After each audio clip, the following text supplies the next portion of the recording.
Hey, what's up, guys? What's up, world? I'm Yulia. And I'm Mike. And in this video, we're going to be sharing with you how to create high-converting websites and product pages. So this is the third part of our wildly profitable Facebook ad series. So by now, we've taught you how to get a bunch of really amazing traffic to your website. And in this video, we're going to show you how to convert them into customers so you can get money. So if you want to learn how to do that, then keep watching. And by the way, don't forget to like and subscribe to our channel so you can keep learning all of our tips and tricks on how to make money with dropshipping and e-com. All right, let's get on with the getting on. Getting on. Right into it. All right, guys, so let's get into it. This is something that we're super pumped to share with you guys because our websites tend to convert between 5 and 7%, whereas the industry standard is under 2%. So we're going to share all of our secrets on how we convert our traffic into customers. So just as a recap, here is the journey from, getting prospects and turning them into customers. So we talked about how to set up your Facebook ads. We talked about how to create Facebook ad creative. And now that you have everyone on your website, this is how you convert them. Yeah, so the website experience, we're basically breaking down into 3 parts here: the product page, the cart, and the checkout. There's many other pages you'll have on your website that are important, but this is the quickest kind of funnel way here. So this is the most important things to get going for a Facebook ad. So for product pages, these are the kind of things that we like to keep a really good eye on to make sure we do as well as possible. Speed is massively important. Facebook puts that into their algorithm heavily, how fast your response time is. And there's also lots of other studies that say that's the number one reason why people abandon carts or abandon checkouts: speed. So you got websites like GT Metrics, and you can look up the Google Page Speed Insights to check the speed of your website and then take some suggestions there. Compressing images also is very good for making your website faster. Yeah, you guys would be shocked to believe how many of your pictures are actually slowing down your sites. And there's actually apps that you can get via Shopify that automatically compress and optimize your images. So they're constantly being monitored. Absolutely. Next thing we have here is just keeping congruency between the ad that drove the customer to the landing page and the landing page itself. So you kind of want to have the same images and pictures. Basically, the experience they get on the landing page should be expected. It should be something that's similar to what brought them there. It shouldn't be like, wait, what is this? No bait and switch like that. Yeah, generally, even the slightest difference between an ad and the website can even subconsciously create mistrust in the visitor. So you definitely want to make sure you're consistent. Yeah, definitely. So no duping anybody there. The copy is super important, and it's just as important on the ad as it is for the product page. So if you're doing a niche store like we do, you definitely want to write in the language of that niche, use the words the type of words they use, make them feel the feelings that you want them to, and make sure it's really sales driven. This is your best pitch at getting someone to buy the item right now. So make sure you give them all the reasons why they should buy. Absolutely. And just remember, you really want to focus on benefits over features. Of course, it's important to highlight, the material and specs and dimensions of your product, but that is just not enough. Sometimes big brands can get away with that just because they have that, that clout. People know who they are and they just want their products, but it's not enough just to say white, leather shoe. You really need to sell them on the benefits. So don't ever forget that. We repeat that because it is very, very important in your ad copy and on your product page. Absolutely. A couple more important things we have here is the add to cart button. Make sure it's visible. Make sure it's obvious. People shouldn't be searching around on how to buy this. Make it the easiest thing they can do. Red is always a great color. Red or green. Yes. The price, we really like to, if you're doing some sort of discount, make sure you show how much they're saving, highlight the deal. And as far as mobile experience, which is going to be the majority of your traffic, really have the price shown above the fold. So on the screen that they're brought to, they can see the pictures of the items as well as the price without having to scroll. That's a big one.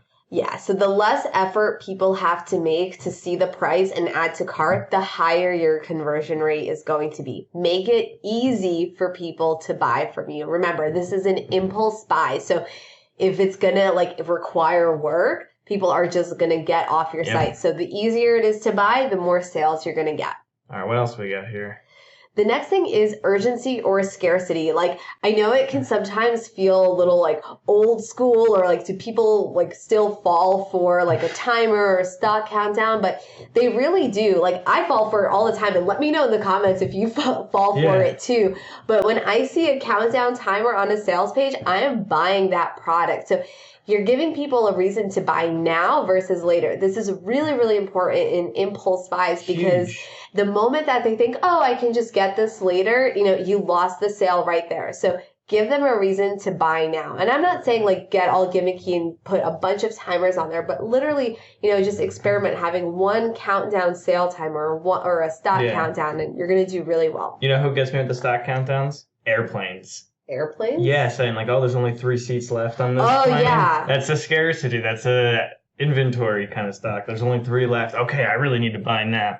That one gets me, but I'm sure that one is real. But you never know with these ones. Totally. The next one is... No, I'm sorry. I'm going to take this one. Take it over. Favorite. This is your favorite. Here. Keep going. Okay, the next one is social proof. So chances are nobody has heard of your website before. So, you have to build up that trust. The easiest way to do that is to show them that other people have already bought from you and they enjoyed their experience. So how can you do that? First, you can get reviews from previous customers who've had a good experience with you. The next way is actually to show your Instagram feed live on the products page, especially if you have customers like interacting with your product, showing how they use it. That's a really great way to build up social proof. Mm-hmm. And also an app like a FOMO app, which is basically, when it says like, Susie in Idaho just purchased a green jacket, and you get those like notifications on the side of your screen. When people see other people buying, we're, what's that word? Like sheeple? Not sheeple, but like we're a crowd. Yeah, like we follow the crowd. Groupthink, if you will. Yeah, exactly. So we want to do what other people are doing. So if you create that social proof, you're going to do really good. And as far as these things go with the urgency, scarcity, trust, social proof, you don't want to have all of these apps. It's an art form. You want to have like enough to make sure you cover your main points, but don't be spammy and over the top. Yeah. Review trust badges everywhere, things like that. Totally. And just a note on that too, like just remember every app is important, and every app can slow your website down, and speed is number one. So really pick and choose the right combination, because if you do all of it, your site is, it's going to take forever to load. So really be mindful of that. Absolutely. And there's a ton we can say about that more, which we'll do in another video, I'm sure. So here's a great example of one. What is this? Fashion Nova? Yeah. So this is a great product page. We have the original price crossed out, and then the new price, which is a great deal, highlighted in red.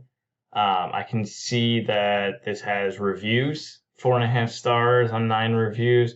They also have this quad pay option here to break the payments down into 4 equal payments, I guess.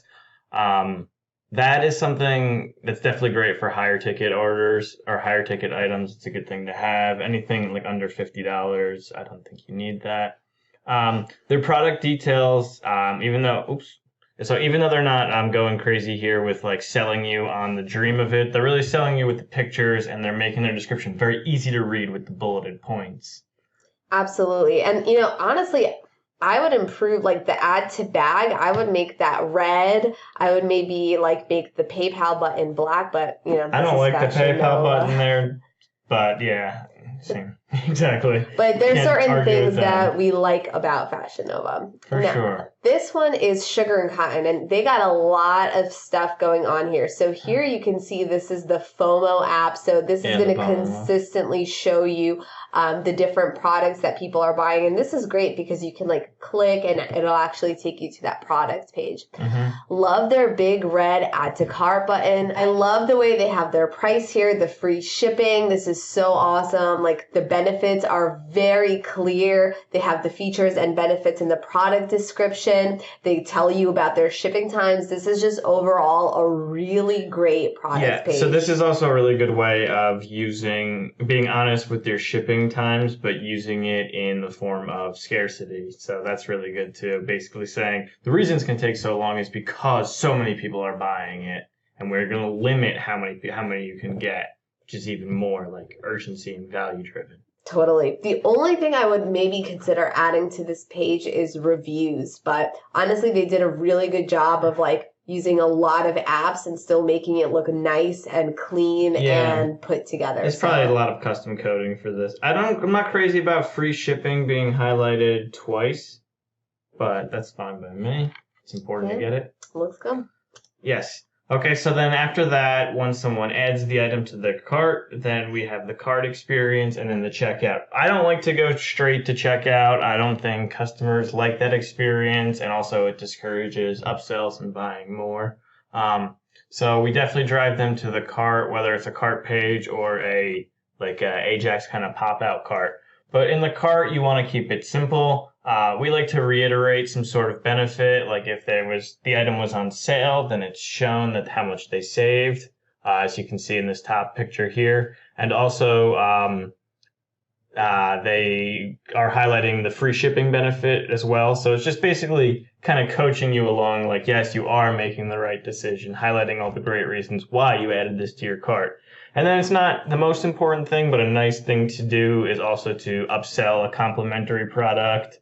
As you can see in this second ad here, or the second cart on the bottom here from list.com, they show the customers also bought, which is small, but it's functional and it encourages you to continue to shop and have a higher or average order value. Yeah, AOV is everything, guys, and we'll probably make a video in the future just about how to increase your AOV, and this is definitely a great way. Oh, yeah. And then finally, after that, they're brought to the checkout page. There's lots of hacks that people have actually cut down, or Shopify has cut down on recently, giving you access to do that. But people like to add a lot of like reviews and trust badges and all these gimmicks to their checkout page. And we've seen firsthand on our stores, we've tried them all, and they do not increase your checkout conversion rate. In fact, they decrease it. And the reason why is it just slows down the checkout page. It's just annoying and it gets in the way and it's distracting. Like once a customer adds something to cart and they're checking out, you want them to keep their eyes on the prize. Like, you know, just tunnel vision, make them focus on putting in their information, and that's it. You've sealed the deal right there. Like you don't need to, you know, like add all these like bells and what are they? Bells and whistles. Bells and whistles. Yeah, and having a one-page checkout is a nice thing. There are apps like InnerCart or One-Click Upsell that can do that. I have no problem with those. Those are good. Those just you can't use Shopify payments for. You need to have a Stripe account or something like that. So then that becomes a whole different thing. We like to just keep it simple like this and check out this way. All right, guys, we hope you enjoyed that video. If you missed part 1 and part 2, check them out below, and we'll see you in the next video. Thanks. This has been a lot of fun. Let's do it again. Bye. Bye.